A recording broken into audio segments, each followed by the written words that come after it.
Sahabat Suara Tepian, suasana Natal ini juga membuat kami ingin berkomentar dan memberi paling tidak informasi, karena banyak juga pergunjingan dan pembahasan soal tanggal 25 Desember.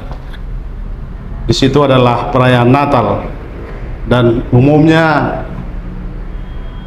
Kristen dan Katolik di Indonesia di tanggal itulah, biasanya malam 24 Desember dan perayaan puncaknya di 25 Desember itu adalah perayaan Natal. Dan banyak yang memang menyebut itu kelahiran dari Tuhan Yesus.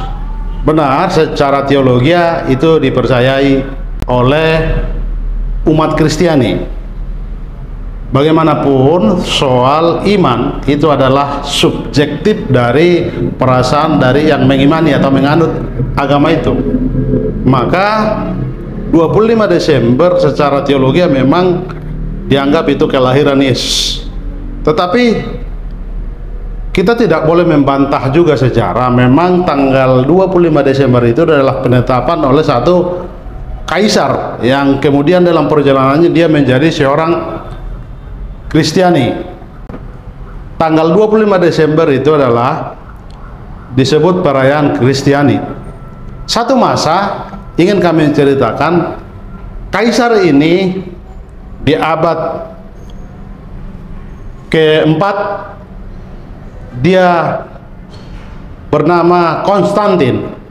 Kaisar ini memimpin perang. Dalam satu malam dia bermimpi bahwa ada salib melawan sinar matahari yang begitu kuat, dan sinar matahari itu redup oleh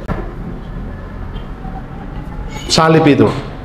Mimpi itu juga membuat dia menyimpulkan ini satu hal yang berpesan moral ke dia, dan ketika dia waktunya berperang, dia suruh semua angkatan perangnya, tentara-tentaranya membuat tanda salib. Dan kemudian perjalanan dari Konstantin ini dia memang memenangkan perang itu.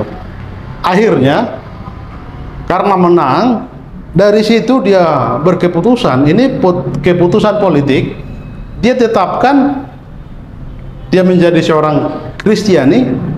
Tetapi tanggal 25 Desember yang masa itu adalah perayaan dari Dewa Matahari diganti menjadi perayaan Kristiani dan disebut kelahiran Tuhan Yesus.